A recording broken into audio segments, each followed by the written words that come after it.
Kung meron po kayong mga Biblia, buksan niyo po sa chapter 15. Diyan na po tayo mag-uumpisa ng ating pag-aaral. Pero bago ang lahat, ipakita ko lang sa inyo ang lagi nating pinapakitang chart. Ito po ay ating gabay na upang masundan natin. Napakahalaga nitong chart na ito. Sapagkat makikita mo ang kabuuan ng ating pinag-aaralan. Ano ang tema ulit ng libro ng Exodus? Parang, kumain ba kayo ng tanghali? Okay. Ano po ang tema ulit? True freedom. Yan. Sa Tagalog, totoong kalayaan. Nais ng Panginoon na bigyan kayo ng tunay na kalayaan. Kaya nga ako nagpapasalamat ako na ang ating simbahan ay nagkaroon ng initiative, no, para mapag-aralan natin yung libro ng Exodus. Napakaganda. Sapagkat hindi natin alam. No? Alam niyo po ang pinakamatinding bandage? Yung hindi mo alam sa sarili mo na ikaw pala ay bandage ng something or someone. Natutunan natin kung anong ibig sabihin ng pagiging bandage. Natutunan natin, what does it mean to be in bondage? Natutunan natin yan. At napagdaanan din natin yung mga plagues, yung Passover. Alam niyo yung Passover, napakagandang lesson po yan sapagkat sinasabi diyan sa atin, no, na secure ang inyong salvation.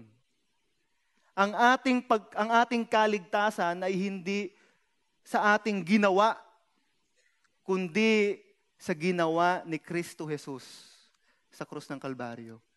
Napakagandang aralin po. Napagdaanan na rin natin yung Red Sea Crossing.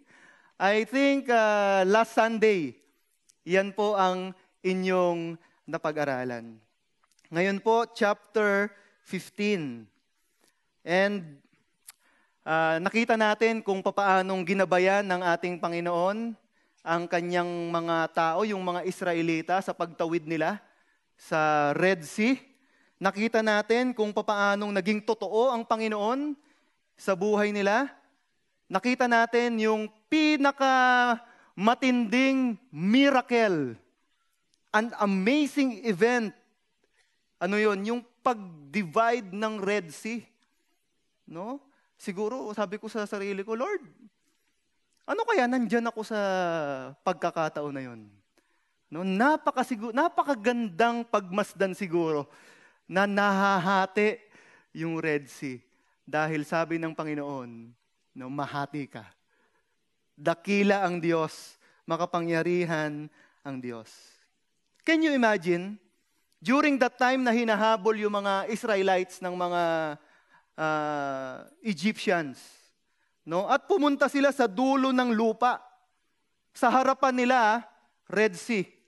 Sa likuran nila, mga humahabol sa kanila na Egyptian. No? Hindi ba parang yung pagkakataon na yan, para bang dead end ng kanilang buhay? Tanungin ko kayo, parang tahimik kayo ngayon eh. Pasensya na po, mahilig akong magtanong. No? Tanungin ko po kayo, kung kayo ang nasa sitwasyon ng mga Israelita nung panahon na yun, nowhere to go. Sa harapan ninyo, no, dagat.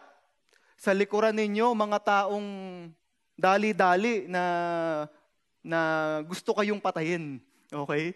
Sa pagkakataon na yon, ano sa tingin ninyo ang pwede nyong gawin? Yan. Pwede bang i-discuss mo sa iyong katabi?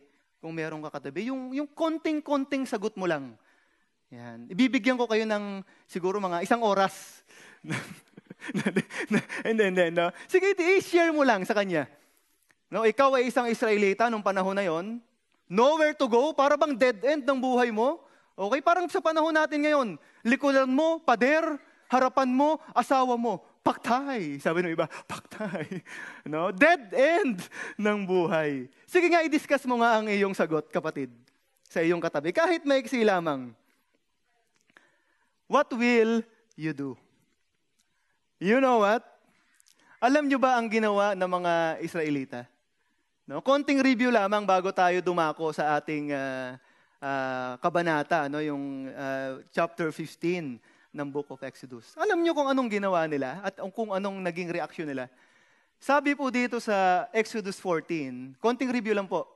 Verse 10, sabi po dito, as Pharaoh drew near, the sons of Israel looked, and behold, the Egyptians were marching after them, and they became what?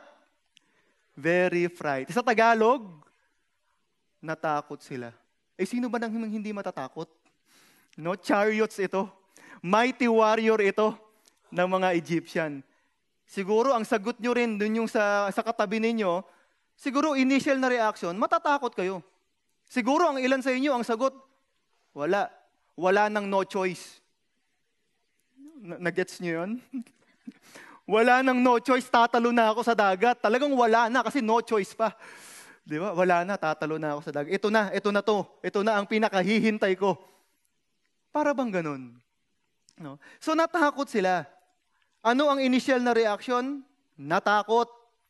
But, you know what? Meron silang ginawa nung natakot sila. Sabi dito, Egyptians were marching after them, and they became very frightened, so the sons of Israel cried out to the Lord. Ano sa tingin ninyo? Tama ba ang kanilang ginawa o mali? Tama ba na umiyak, humiling sa Panginoon? Sa tingin ko, tama.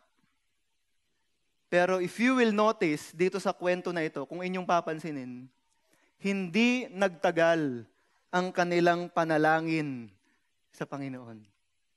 Their anxious prayer soon turned to complaint. Pagpatuloy natin, okay? Sa verse 11 hanggang 12. Okay, verse 11 hanggang 12. Meron po ba dyan? Okay, basahin ko na lang po. Yan, okay? Then they said to Moses, it is because there were no graves in Egypt that you have taken us away to die in the wilderness. Sabi nila, dahil ba walang grave sa Egypt, kaya mo kami dinala dito? Why have you dealt with us in this way, bringing us out of Egypt?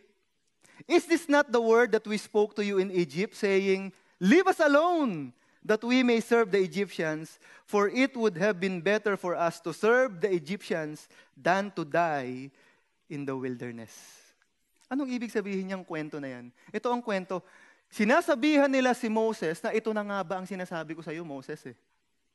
Hatak-hatak mo kami, gusto mo kaming palayain sa Egyptian, sa Egypt, okay? Sa kamay ng mga Egyptian. At ito lang ba ang isusukli mo sa amin? Wala na ba kaming grave doon na pwede kaming mamatay? Dito ba pinili mo para kami ay mamatay? No? Anong mapapansin natin? They cried out to God. Okay na sana. Tama ba? Tama na umiyak sa Panginoon. But instead of resting, instead of trusting, instead of really allowing God to move mightily in their lives, anong ginawa nila? They complain. They grumble. If you will notice also, kung mapapansin ninyo, they even looked for Moses. No? Nakakatuwa sila, no? Pero kung ating pag-aaralan itong buhay ng Israelita, makikita natin ang ating sariling buhay. Out of desperation, we cry out to God, but soon, we complain. But soon, we grumble. Soon, naghahanap tayo ng tao. Hinahanap natin si Moses. Anong ibig sabihin? Naghahanap tayo ng tao na pwede nating sisihin. Tama ba? Gising pa ba kayo? Okay. Gusto ko lang maging sure, okay? Okay, naghahanap ng tao para sisihin. Anong madalas nating marinig sa mga tao? Kaya ako nandito sa sitwasyon na ito dahil sa'yo. Balang araw, lulubog din ang mga tala. Ay, luluhod yata, luluhod. Luluhod. Ganyan tayo eh. No, naghahanap tayo ng tao na pwede nating sisihin. And you know what? That is our natural tendency. Let me prove to you. Okay, gusto niyong patunayan ko? Kay Adam and Eve pa lang, ganyan na tayo.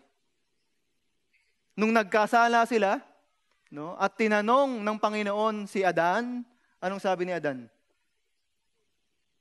Lord, yung binigay mo sa akin na babae eh. Babae eh. Siya eh. Nung tinanong ng Panginoon si Eva, anong sabi niya? Yung serpent eh.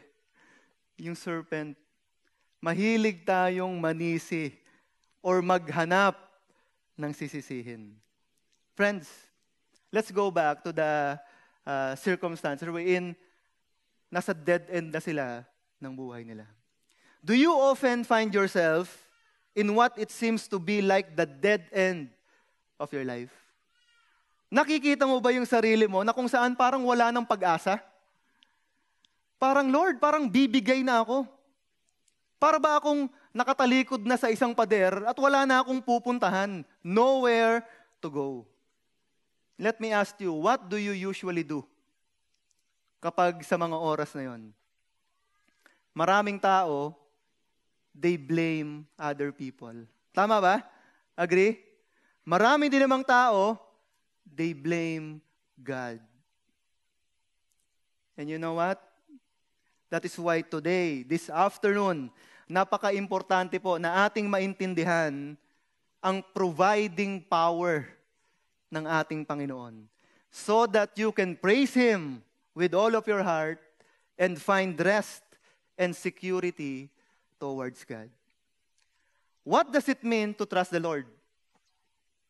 Anong ibig sabihin sa inyo? Kapag sinabi sa iyo ng iyong kadi-group or kasamahan sa simbahan o yung asawa mo, pagkatiwalaan mo lang ang Panginoon. Para sa iyo, ano yan? Let me share with you my definition by showing you Isaiah chapter 40, verse 31. Sabi dito, yet those who wait for the Lord will what? Will gain new strength. They will mount up with wings like eagles. They will run and not get tired. They will walk and not become weary. According to this verse, trusting in the Lord is not something that you trust. Pagkatiwalaan ko na siya, Lord, at wala ka nang gagawin. No. It also involves running. It also involves walking. Trusting in the Lord is trusting Him that as you do your part, kapag gagawin mo yung parte mo, He is faithful to provide. To provide strength para makayanan natin ang ating buhay. I tell you, nakikinig po ba kayo? Pakitapik nga yung katabi mo, parang... no. Nakikinig kayo? Friends, hindi mo kayang mag-isa sa buhay. Hindi mo kaya. Kailangan mo ng someone. Someone who is able and willing and powerful for you to live life. Ganyan ang ino-offer ng ating Panginoon. Look at this. You will have wings like eagles. That, my friend, God can only provide. God can only provide. Simple lang po ang titulo ng aking mensahe sa hapon na ito. By the way, intro pa lang po yun. Intro pa lang. Simple lang po ang titulo. Pwede po nating basahin lahat. Praise the God who provides. Praise the God who provides. Bago po tayo dumako sa ating aralin, saglit po tayong manalangin. Ama naming makapangyarihan sa lahat, Lord, we thank you, we praise you for this afternoon. Maraming salamat po sa inyong kabutihan at katapatan sa bawat isa sa amin. Maraming salamat po, Panginoon, na kami ay dinako mo dito, Panginoon, upang makinig, purihin ang iyong pangalan, sambahin ka, O Diyos. Dalangin po namin na hayaan mong ang banal na spirito ang siyang kumilo sa aming kalagitnaan. Upang sa ganun, Panginoon, siya ang magturo sa amin. Siya po ang magbukas ng aming puso at isipan nang makita ka namin, Panginoon, kung sino ka sa aming buhay. Lord, itago mo po ako sa iyong dugo. Naway ang pangalan mo ang maitaas. Without you, I am nothing, Lord. Without you, I can do nothing. Lord, I lift up everything to you in the most precious name of your Son, Jesus Christ. Amen and amen. Now, friends, gusto ko pong i-imagine ninyo that you are with Moses, na kung saan during the time you will cross the Red Sea. Again, nowhere to go. Okay? Nowhere to go. Wala na, dead end. At nandun ka kasama ni Moses. And then, you have experienced the great miracle of God. Wala na, parang dead end na. And then, the Red Sea, biglang nag-divide into two. God made a way. Now, let me ask you, tanungin ko po kayo, after all of that, seeing the faithfulness of God, the goodness of God in your life, after all of that, what will you do? Anong gagawin mo? Will you praise God? Mayroong tatlo In fairness. Parang, inaantok ba to? Will you praise God? Yes. Will you worship God? Yes. Now, let me ask you again, okay? Tanungin ko po kayo ulit. Saan nyo ibabase ang inyong pagpupuri at pagsamba sa Panginoon? Saan nyo ibabase? Let me give you the answer. It is on the basis of what you have experienced from God. Agree po ba?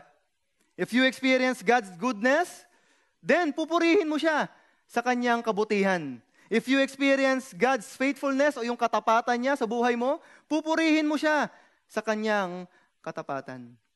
Naalala ko nung ako ay growing in the faith. Okay. Bago pa po nauso yung mga kanta ng Hillsong at yung mga one-way na kanta.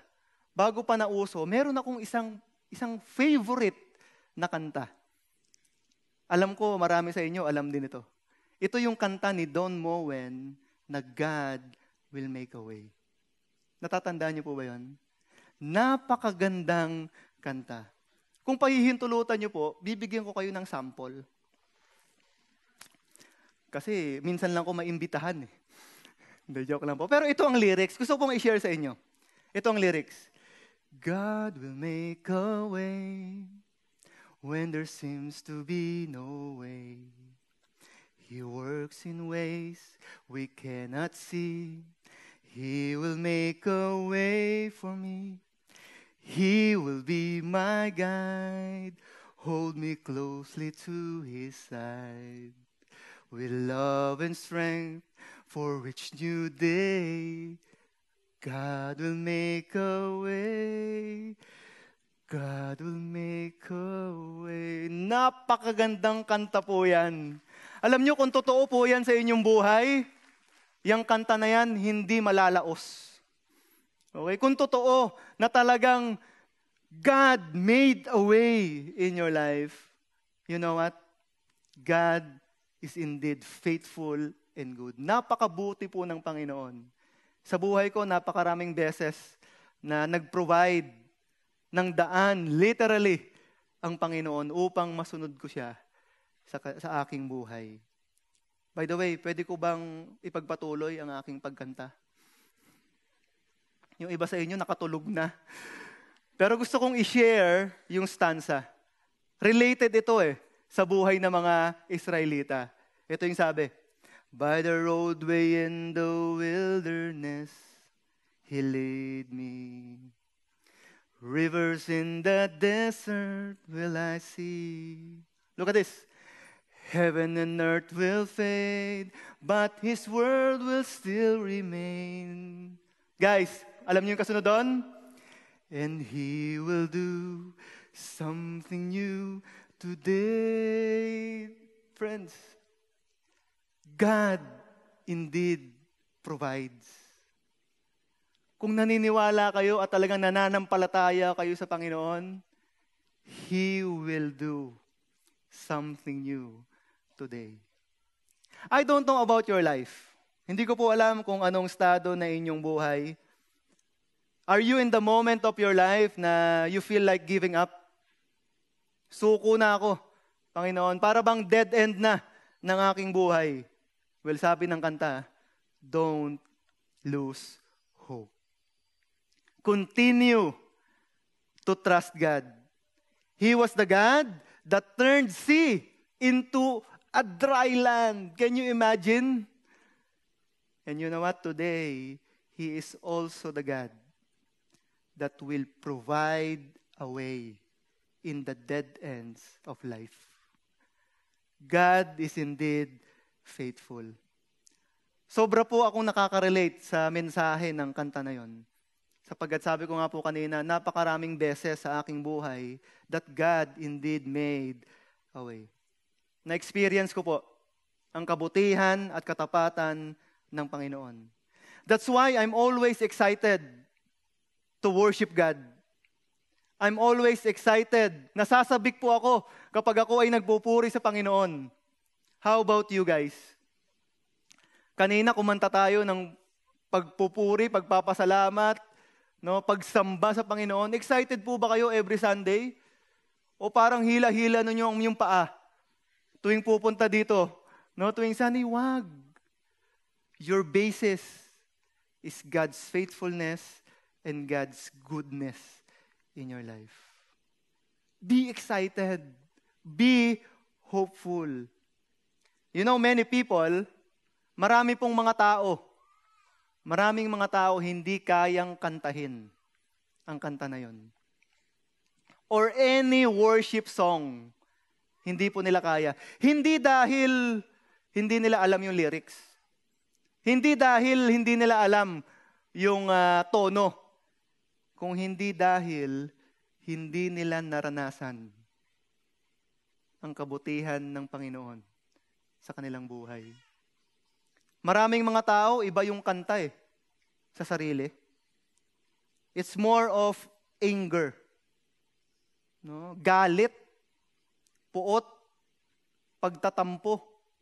Yan ang kanilang mga kinakanta. Kaya hindi ako magtataka kung ilan sa inyo dito ang favorite song, Nanghihinayang. Oo, meron ba? Huwag mo nang taas yung kamay mo. Okay? Hindi lang yun. Kung yung kinakanta mo lagi, yung isang linggong pag-ibig, pangsawi yun . At saka yung nauso nung mga nakaraang taon, aray, nako. Hindi ako magtataka. Bakit? Marahil, hindi mo pa nararanasan ang kabutihan at katapatan ng Panginoon sa iyong buhay. Tingnan natin, nung naranasan ng mga Israelita ang kabutihan ng Panginoon, ano ang kanilang naging tugon? Sabi po dito, sa chapter 15, verse 1. Then Moses and sons of Israel sang this song to the Lord and said, I will sing to the Lord, for He is highly exalted. The horse and its rider He has hurled into the sea. Ano pong mapapansin ninyo sa kanta nila? By the way, sabi ng mga scholar, ito daw po ang somehow pinakaunang praise and worship, no, na naitala sa Bible. Pero ano pong mapapansin ninyo sa kanilang kanta? Meron ako napansin.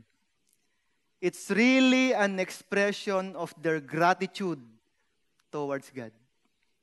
Ekspresyon ng kanilang pagpapasalamat sa katapatan ng Panginoon sa kanilang buhay. Look at the lyrics, okay? Based on the truth yan. Anong sabi dyan? The horse and its rider He has hurled into the sea.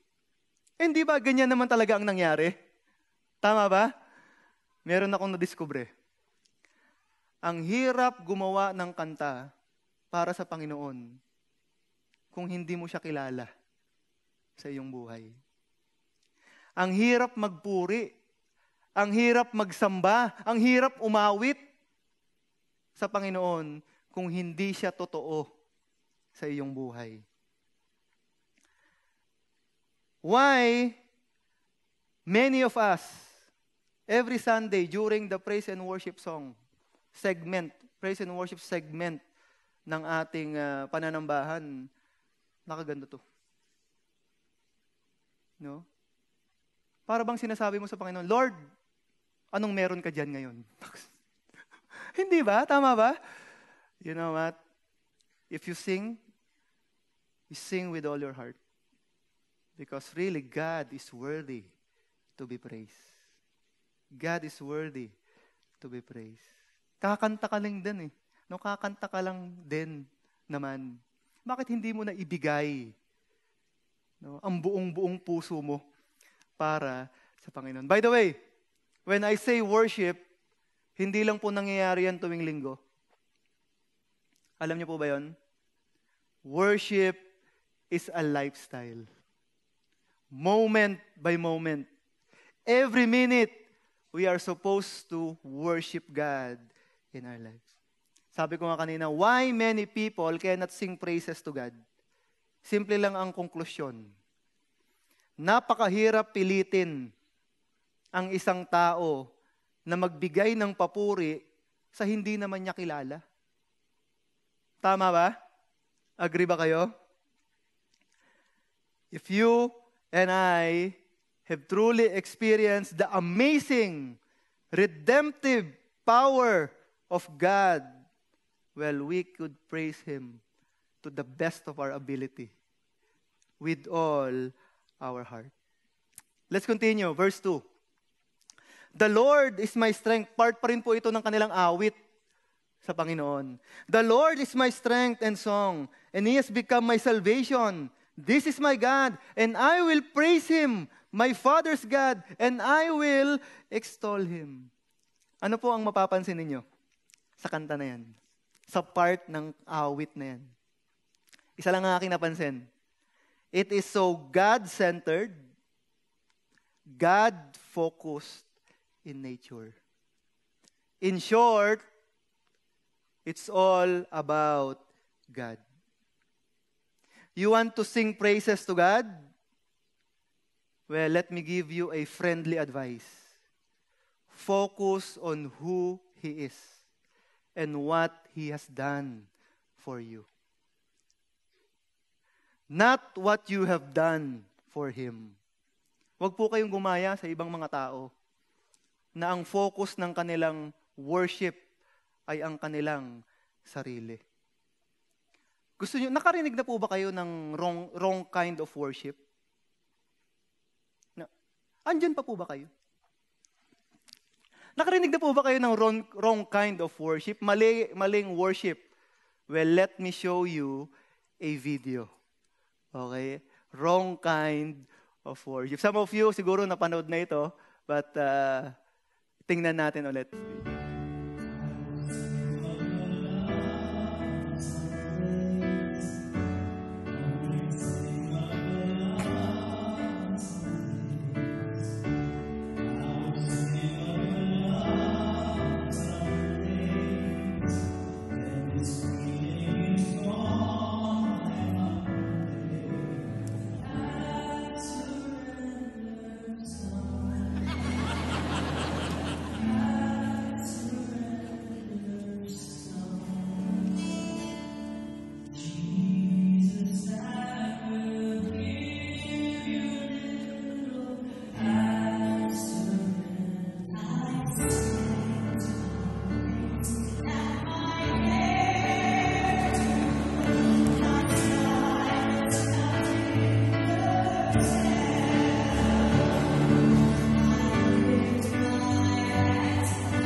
Maganda ba? Maganda ang tono. Pero ang mensahe, hindi dapat. Praise and worship should be focused on who God is. It's all about God, friends. Kaya kayo, advice ko, kapag kumanta kayo sa Panginoon, ibigay nyo na ang todo. No, huwag nyo nang pansinin kung sintonado kayo o hindi. Okay? Ang importante sa Panginoon, nakatono ang inyong puso sa Kanya. No? O huwag mo namang kunin yung mic dito. Okay na dyan, okay na dyan. Wrong kind of worship. Is that your kind of worship, yung pinakita natin kanina? No, ang dalangin ko po, maintindihan natin what it means to really worship God. Ang dalangin ko po, every time that we are doing praise and worship, either corporately, dito, or privately, tayo mag-isa kahit sa kotse, no, dalangin ko po na ibigay natin ang nararapat sa ating Panginoon. All our focus is on God, not on people around us, not on worship leaders or prompters. Sa Cavite po, may nangyari. Hindi siya maka-worship sa Panginoon. Hindi talaga, nadidistract siya. Kasi yung kurbata ng worship leader hanggang dito lang. Hindi, gusto niyang punta. Gusto kong hilahin. No, gusto niyang puntahan yung prompter kasi mali yung damit, yung kulay. Okay? Hindi. God wants your heart. Huwag mong pansinin ng iba. Focus on who God is. Let's continue. Tingnan mo yung awit, no, ng mga Israelita at ni Moses. Tingnan nyo kung ano ang focus. Verse 3 to 5. The Lord is a warrior. The Lord is His name. Pharaoh's chariots and his army He cast into the sea, and the choices of His officers are drowned in the sea. The deeps covered them, they went down into the depths like a stone. Ano po ang focus? Character ni God? Anong klaseng character ng Panginoon? Let me tell you, His might. No? Ang kakayanan ng ating Diyos. How about this one? Verse 6 to 7. Your right hand, O Lord, is majestic in power. Your right hand, O Lord, shatters the enemy. And in the greatness of your excellence, you overthrow those who rise up against you. You send forth your burning anger, and it consumes them as a chaff. Anong nire-reveal yan? Ng katangian ng ating Panginoon. His majesty. His greatness was revealed in these verses. Amazing. Amazing. Kung titingnan niyo po yung kabuuan nung kanta na yan, verse 1 to 18. No, yan ang kabuuan. Ako, I challenge you. Pagdating niyo po sa bahay, make it your quiet time. I'm sure God, mangungusap po sa inyo ang Panginoon. Diskubrihin ninyo kung anong meron ang ating Diyos. Kasi doon lamang natin maibibigay ang tunay na papuri at pagsamba sa Kanya. Kung tunay nakilala natin siya sa ating buhay. Pwede po bang i-assignment ko yan sa inyo? Verses 1 to 18. But let me give you a summary. Makikita po natin yung justice ni God on verse 8 to 9. Yung Kanyang sovereignty sa verses 8 to 12. Sa verse 13, makikita mo yung loving kindness ng ating Panginoon. And of course, the rest of the verse, alam niyo kung ano? His great plan. Amazing song. It was indeed a song of praises to our God. Mga kapatid, mga masugid na taga-subaybay, parang radyo lang, ano? Mga kaibigan, gusto ko pong i-encourage kayo na basahin nyo ito. Learn from the song and know your God. Now, let's move on. Talon po tayo ng ilang mga verses sa verse 19. Sabi po dito, For the horses of Pharaoh with his chariots and his horsemen went into the sea, And the Lord brought back the waters of the sea on them. Look at this. But the sons of Israel walked. Anong klaseng lupa? Ako, payag na ako, yung sea, na-divide eh. Pero yung land, naging dry. Wow. Supernatural. Powerful God ang ating Panginoon. Ganyan ba ang inyong Diyos? Ganyan ba ang sinasamba ninyo tuwing linggo? Kaya ba kayo nandito dahil sa ganyang klaseng Panginoon? Then, give your best. Give your best. Give your whole heart in worshiping our Lord. Our basis, His faithfulness, His goodness, and His provision in our lives. Let's continue. Verse 20. Miriam, the prophetess, Aaron's sister, took the timbrel in her hand, and all the women went out after her with timbrels and with dancing. Meron akong na-discover sa verse na ito. Kapag naranasan mo ang kabaitan ng Diyos, ang katapatan niya sa iyong buhay, I tell you, you cannot contain. Hindi mo kayang pigilan yan sa buhay mo. Naalala ko nung ako ay talagang nakakilala sa Panginoon.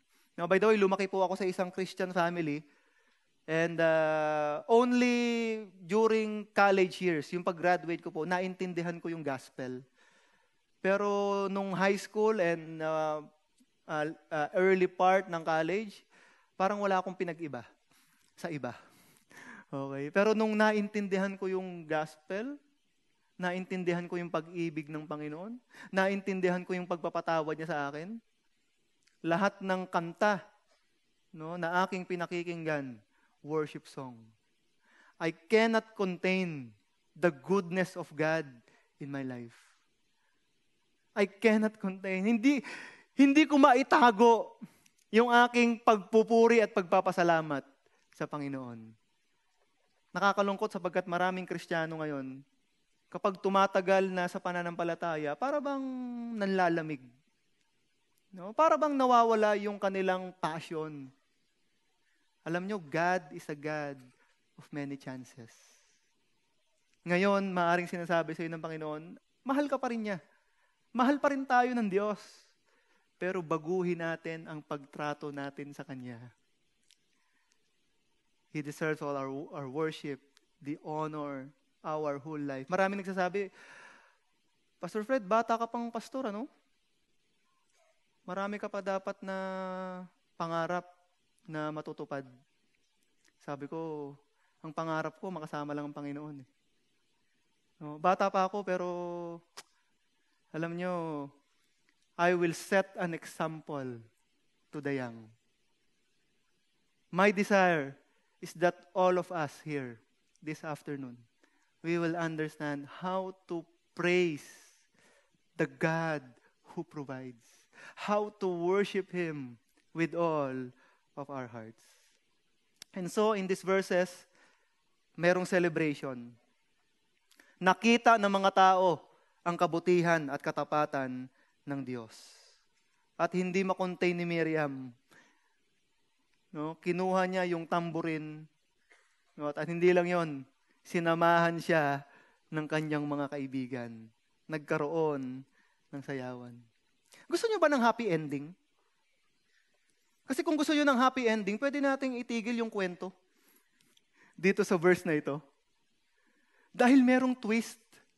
No, yung parang pelikula lang to na forevermore. Oy, nanonood, nakarelate, biglang lumakas yung tawa eh. Okay, huwag kayong maniniwala sa forevermore. Okay, kasi pagkatapos niyan, 2 wives. Biro lang po. Pero you know what? Merong twist na naganap. Kung happy ending lang, itigil na natin. Pero hindi, may gustong ituro ang Panginoon sa mga Israelita.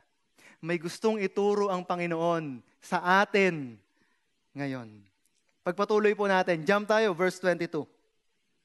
Sabi po dito, then Moses led Israel from the sea, and they went out into the wilderness of Shur. And they went 3 days in the wilderness. At anong nangyari? They found no water. Grabe, ano? Pagkatapos ng kantahan, pagkatapos ng sayawan, pagkatapos ng celebration, saan uli nila nakita ang kanilang mga sarili? Sa wilderness. Pag sinabing wilderness is a desert, no, disyerto. Doon nila ulit nakita ang kanilang mga sarili. Now, lagi kong gustong i-relate yung kwento sa sarili nating buhay. Kung kayo ang mga Israelita nung panahon na yun, will you continue to sing songs to God? No? After all the singing, the dancing, the celebration, 3 days, walang tubig. Ipagpapatuloy mo ba ang pagpupuri mo sa Panginoon? O sasabihin mo kay God, Lord, uhaw, uhaw. No? Ipagpapatuloy mo ba yung pagsayaw mo para purihin ang ating Panginoon? Ipagpapatuloy mo ba? O sasabihin mo sa Kanya, Lord, init, init, sakit, sakit. Di ba? Ipagpapatuloy mo ba na sambahin ang ating Panginoon? Alam niyo kung bakit napakaganda ng ating pinag-aaralan. I really appreciate our study series on the book of Exodus. Alam niyo kung bakit? Because the story is also my personal story. I don't know about you. No, pero nakikita ko ang aking sarili sa buhay ng mga Israelita. Madaling purihin ang Panginoon kapag okay ang buhay. Tama ba? When everything's fine, everything's okay, I like to praise God. But honestly, if things are not okay, my attitude is very much like the Israelite. Kapag okay lang lahat, everything is well, I'm so excited. But when things are not well, I feel discouraged. I feel depressed. Ganyan din po ba kayo dito sa CCF Alabang, sa Tagalog? Or hindi kayo nadidepress? Parang hindi nga yata. I'm normal. Praise God, merong sumagot. Normal po ako. Why do you think God allowed Israelites to go through this process? Nung pinag-aaralan ko to, Lord, praise and worship na eh. Dancing na eh. Di ba? Kantahan na eh. Ang tanong ko, why you allowed the Israelites to go through this process? Why not finish the story with singing and dancing para happy ending? Tama ba? Sa ating buhay, why God allowed us? Bakit pinahihintulutan ng Panginoon na tayo ay mag-go through sa process ng trials, problems, difficulties in life? Bakit, Lord, hindi nung tinanggap ko ang Panginoong Hesus sa aking buhay, that's it? Wala nang problema? Bakit hindi pwedeng ganon? Bakit kailangan kong maranasan ang kahirapan? Let me share with you a quotation from Pastor Peter. Ito ang sabi niya. The mark of spiritual maturity is joy in the midst of trials. The mark of spiritual maturity is not your years spent in church. Ang totoong tatak na ikaw ay spiritually mature, hindi kung meron kang ministry o wala. Hindi kung meron kang disciple. Hindi kung meron kang nililid na D-group. Hindi kung gaano ka nakatagal sa church. The mark of spiritual maturity is joy. Joy in the midst of trials. Remember our message today. Praise the God who provides. Praise the God who provides. I don't know about you. I don't know what's happening in your life. Hindi ko po alam kung anong nangyayari, kung anong estado ng inyong buhay. Pero you may feel that you are in the dead end, just like Moses and the Israelites.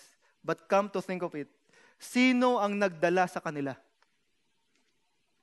Sa dulo ng lupa. Sino ang nagdala sa kanila sa sitwasyon na kung saan nararanasan nila ngayon, dito sa ating verse na binasa, sa chapter na ating pinag-aralan. God wanted them to be where He wants them to be. For what purpose? For what purpose? That they may see and experience God's goodness and faithfulness and His provision in their lives. Lagi pong sinasabi sa akin ng aking tatay nung binata pa po ako. Sabi niya sa akin, lagi niya sinasabi sa akin, ngayon ko lang naintindihan. Lagi niya sinasabi sa akin, alam mo, Fred, ang Panginoon gustong magpakitang gilas sa buhay mo. Pero ang problema, hindi mo siya pinahihintulutan. No? Na-realize ko ngayon, sabi ko, Lord, totoo nga ano? You are our Heavenly Father, the great and mighty, King of Kings and Lord of Lords. Alam niyo ngayong hapon na to, yun din po ang gusto kong sabihin sa inyo. Gustong magpakitang gilas ng Panginoon sa inyong buhay.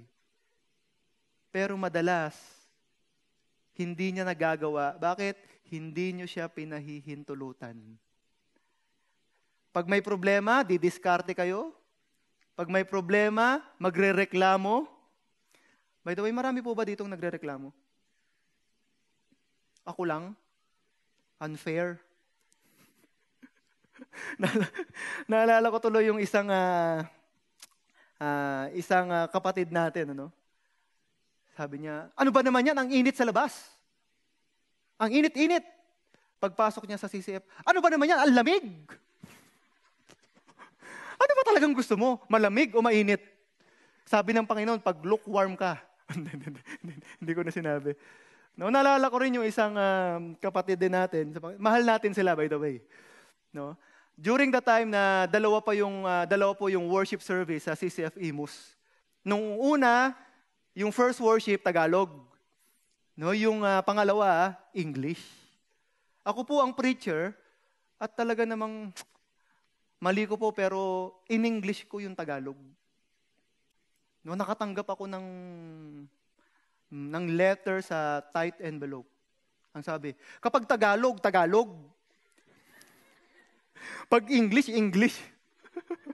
sabi ko, sorry Lord. Alam nyo, yung next na schedule ako, hinanda ko talaga yung Tagalog. Hinanda ko talaga. Gumamit ako ng mga salita na hindi pa naririnig kahit sa eskwela. Subalit datapwat. Ganyan, talagang pinaghandaan ko. Ano? The following Monday, meron na namang letter. Sabi, pag gumamit po kayo ng Tagalog, yung mababaw naman. Hindi ko talaga maintindihan ang mga tao. But I praise God for them. Bakit? Kasi nai-improve po tayo dahil sa kanila. I look at them as my helper in the ministry of God. Kasi kung ako lang, ang dami ko pong blind spot. No, kaya nga po nandito yung asawa ko Mamaya po sa kotse, marami siyang sasabihin. Pero secret lang namin yon. Patuloy po tayo sa ating aralin. Verse 23. When they came to Mara, they could not drink the waters of Mara, for they were bitter, therefore it was named Mara. Sino po dito yung nagngangalang Mara? Huwag mo nang taas yung kamay mo. Ang ibig sabihin niyan, simple lang, bitter. Sa Tagalog, mapait. Yan, mapait. Mara, sa kwentong ito, is just a place. Okay? Isang lugar na kung saan mapait ang tubig. But how true is Mara for us today? Well, hindi po natin nare-realize ito. Pero ang katotohanan is that we go through a lot of Maras in our lives. Mara in life. Mara could be a bitter experience, mapait na karanasan. It could be a disappointment. It could be a problem that we don't like.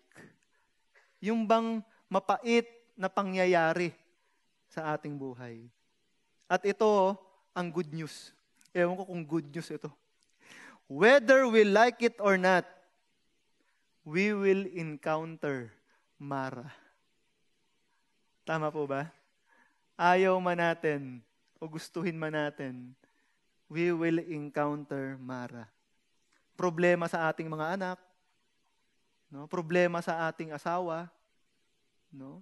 Ilan dito yung pinagpe-pray over yung kanilang asawa pag tulog? Huwag mo nang itaas ang kamay mo. God knows your heart. Problema sa boss, okay, problema sa trabaho, problema sa mga tao na kasama mo lagi, problema sa katabi mo, problema. Let me ask you, okay? Tanungin ko po kayo. How do you face your Mara in life? Papaano mong harapin ang mga Mara sa buhay mo? Matuto tayo sa Israelite. Paano nila hinarap? Verse 24. So the people, what? Ano sa Tagalog? Nagreklamo. Okay? Ganon. Ganon nila hinarap. So the people grumbled at Moses saying, what shall we drink? Now friends, kanina tanong ako ng tanong, kung kayo ay Israelita, anong gagawin niyo? Ito, kaiba naman. Maiba lang. Kung kayo naman si Moses, and you encounter not just Mara, but maraming nagrereklamo. Kung kayo si Moses, anong gagawin ninyo? Alam mo, iniisip ko, ini-internalize ko nung pinag-aaralan ko. Sabi ko, kung ako si Moses, sasabihin ko sa kanila, teka. Kasama nyo rin ako, ha? Isa rin ako. Naghihirap din ako dito. Wala din akong tubig. Hello? Di ba? Sama-sama tayo. Di ba't ngayon, ba't ako ang sisisihin nyo? Tama ba? Or, yung iba, kung kayo si Moses, you will also grumble. Okay? You will also complain. Pero kung kayo si Moses, will you turn yourself away from God or closer to Him? Let's learn from Moses. Ready na po ba kayo? Gising pa po ba kayo? Ayun. Okay. Verse 25. Then he cried out to the Lord.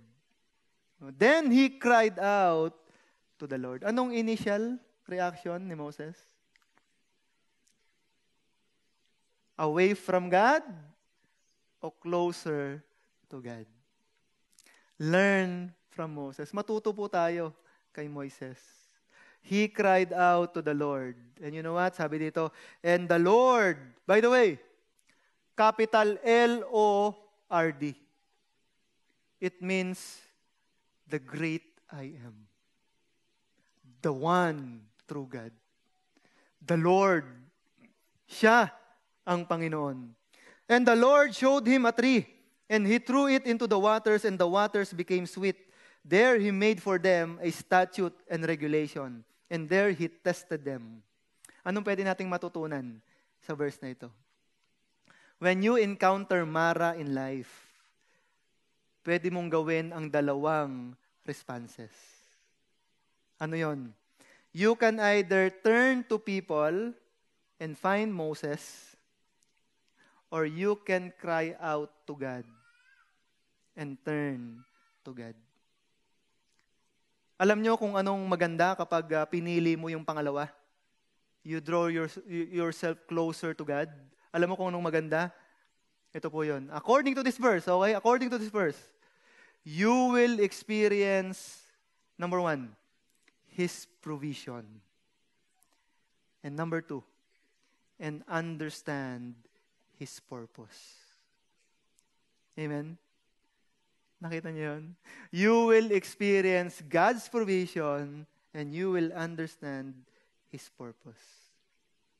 Lagi niyo pong tandaan, we will all go through Mara. Why?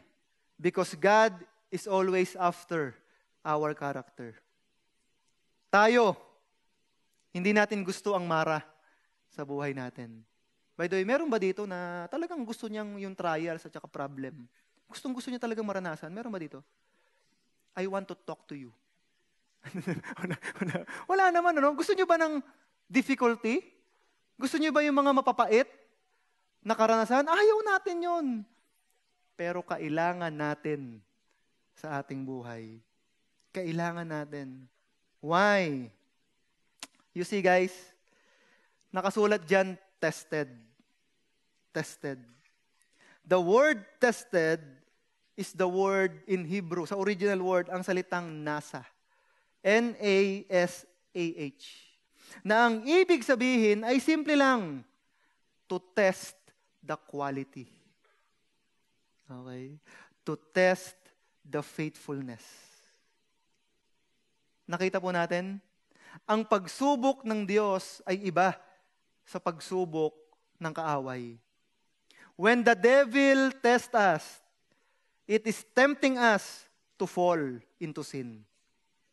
When God tests us, it is to help us to know ourselves so we can improve. It is to help us to know our weaknesses. Kapag may pagsubok ang Panginoon, masakit mang sabihin, pero kailangan sabihin, para sa iyo yun. Para sa kabubuti mo.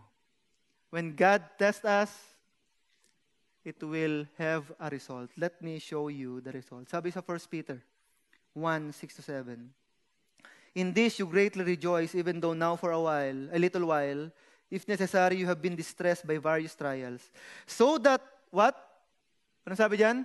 So that what? Andyan pa po ba kayo? So that the proof, okay, katunayan ng inyong pananampalataya. Look at this. The proof of your faith, being more precious than gold, which is perishable, even though tested by fire, may be found to result in praise and glory and honor at the revelation of Jesus Christ. God wants to test us. No, gusto po tayong subukan ng Panginoon. Hindi dahil galit siya. Hindi dahil gusto niya tayong parusahan. Hindi. So that our true character will be revealed. Ayoko ng trial. Alam ko, ayaw nyo ng trial. Do you like testing? I don't think so. But when God tests us, what should be our attitude? Sabi po sa James 1:2-3, consider it all joy. Wow. Mahirap ito. But you have to understand. My brethren, when you encounter various trials, knowing that the testing of your faith produces endurance. Friends, consider it pure joy. Hindi naman yung kahit na sinasaksak mo na yung sarili mo, consider it pure joy. Hindi naman ganun, okay? Hindi ganyan ang ibig sabihin ng Panginoon. Consider it all joy because you know that your trial, conscious Christianity, kumbaga parang alam mo na merong plano ang Panginoon sa'yo. That's why you have joy. You know the purpose of God in those trials. Consider it all joy. Why? Because through this trial, look at this, your faith will be tested and it will produce endurance. Let's continue, verse 4. And let endurance have its perfect result, so that you may be perfect and complete, lacking in nothing. Mga kapatid, kapag kayo po ay nasa mara ng inyong buhay ngayon, it's for your own good. We should learn to respond when we face with maras. But you know what? Respond in a godly way. Respond in God's way. Verse 26, malapit na po tayo. Pwede nyo na pong gisingin ang inyong katabi. And he said, if you will give earnest heed to the voice of the Lord your God, and do what is right in His sight, and give ear to His commandments, and keep all His statutes, I will put none of the diseases on you, which I have put on the Egyptians. For I, the Lord, what? I'm your healer. What have you noticed about that verse? Anong napansin po ninyo? God is the God who heals. Jehovah Rapha. Have you noticed also? Napansin niyo rin po ba? That healings come. Healing comes when you obey God. Tama po ba? Look at this. If you will give earnest heed, if you do what is right in His sight, if you give ear to His commandments, look at the base. I am the Lord. I am your healer.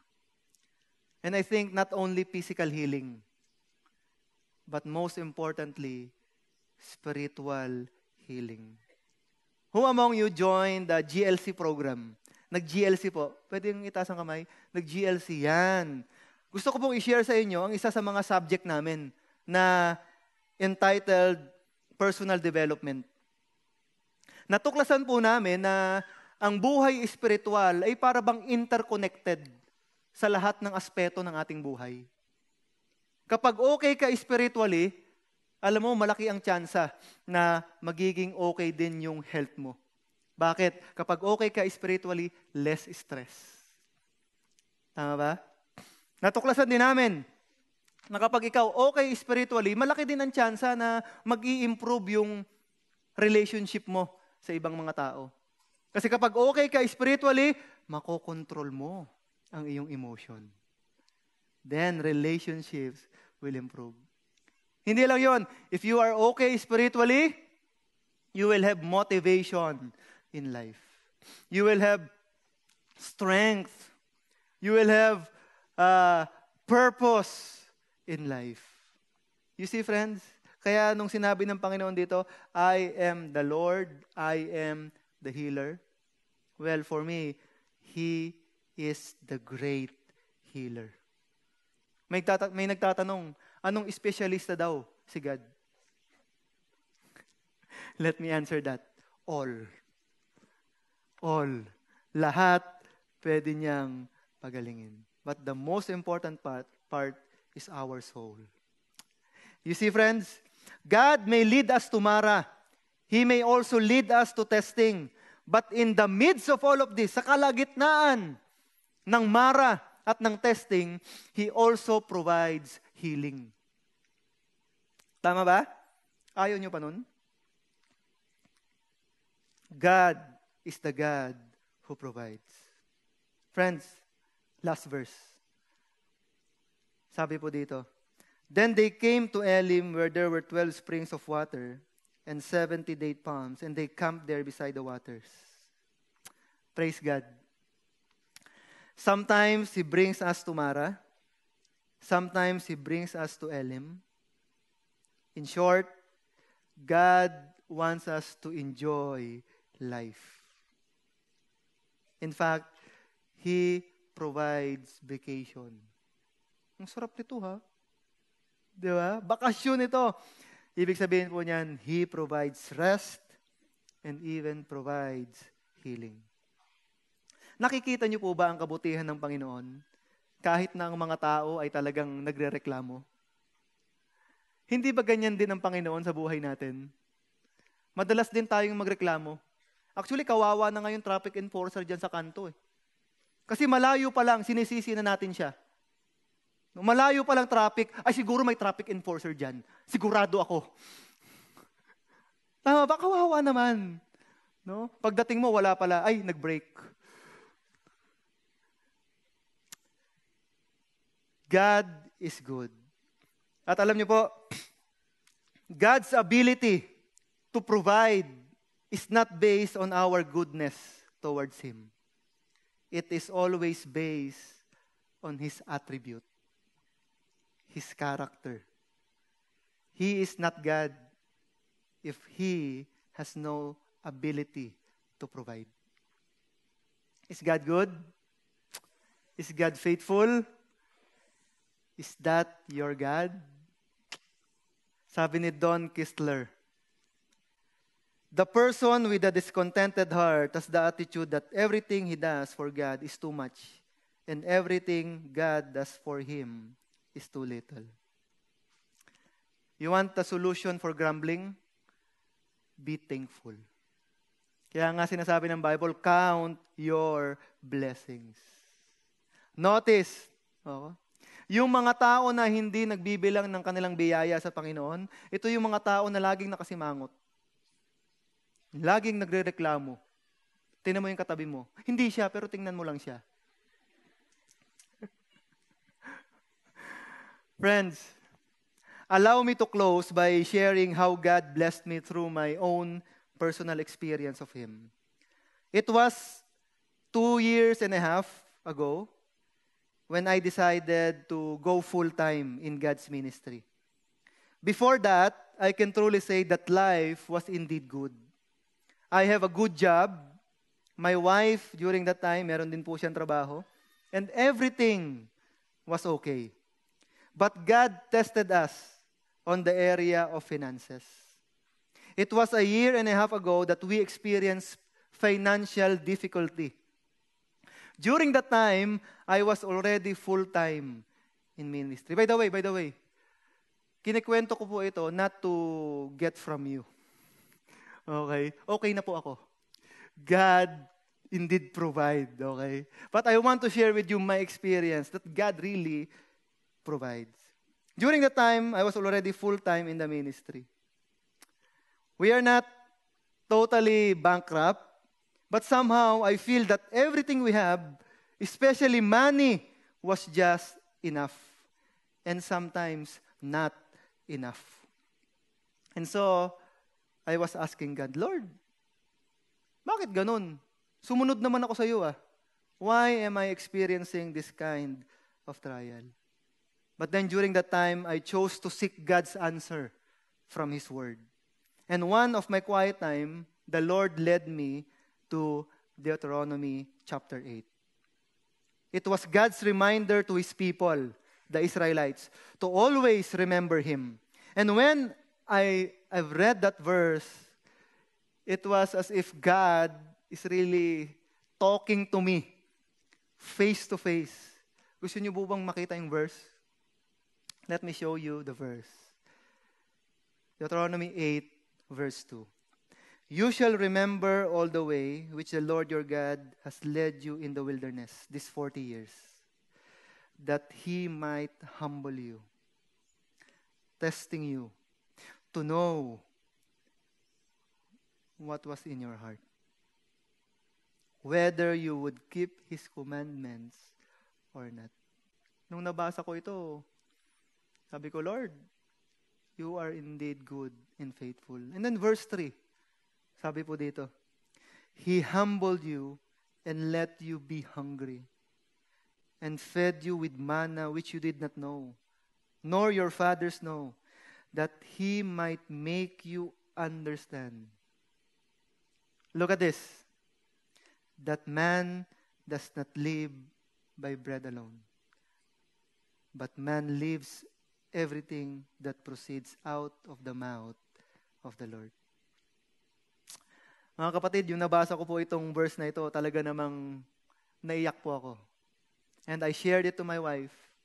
And that realization led me to trust God more in my life. Indeed, God is a God of comfort to those who wants comfort. Through that, I've learned to be thankful every day. I also shared it to my encounter with God, to my wife, and we both decided to live a simple but joyful life, surrendering our everything to the Lord. Today, friends, we are experiencing God's never-ending blessing pouring upon us. Not because of material things, but because of people who are encouraging us every day. Today, I can honestly say, with all my heart, that God is worthy to be praised. He provided for all our needs. I'm not saying this because I want to get from you. I'm telling this because God knows. I want to tell you And I want you to know that Jesus is worthy to be praised. He is the God who provides. My prayer is that God would also reveal Himself to all of you. My prayer is that all of us will learn to find sufficiency in Christ and in Christ alone.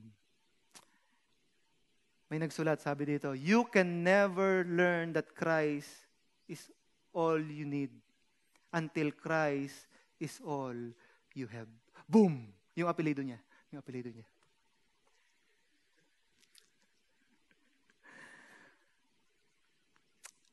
Only God can turn a mess into a message, a test into a testimony, a trial into a triumph, a victim into a victor. We have all the reason to praise God, to praise the God who provides.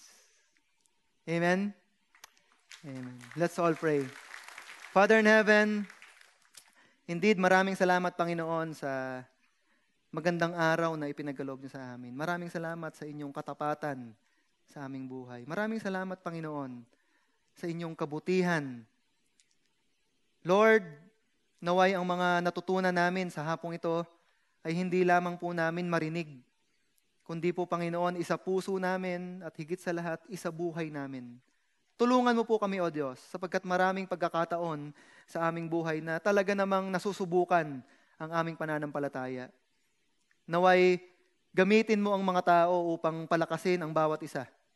Naway gamitin mo ang venue na to, Panginoon, upang sa ganun, Lord God, makita namin ang katotohanan ng iyong salita sa aming buhay. Panginoon, dalangin po namin na hindi po kami umalis sa bulwagang ito, na hindi po taglay ang inyong pagpapala. Naway makilala ka pa namin ng lubusan upang sa ganun, Panginoon, pagkatiwalaan ka pa namin ng lubusan. Lahat ng papuri, lahat ng pagsamba ay ibinabalik namin sa iyo. In Jesus' name, amen and amen.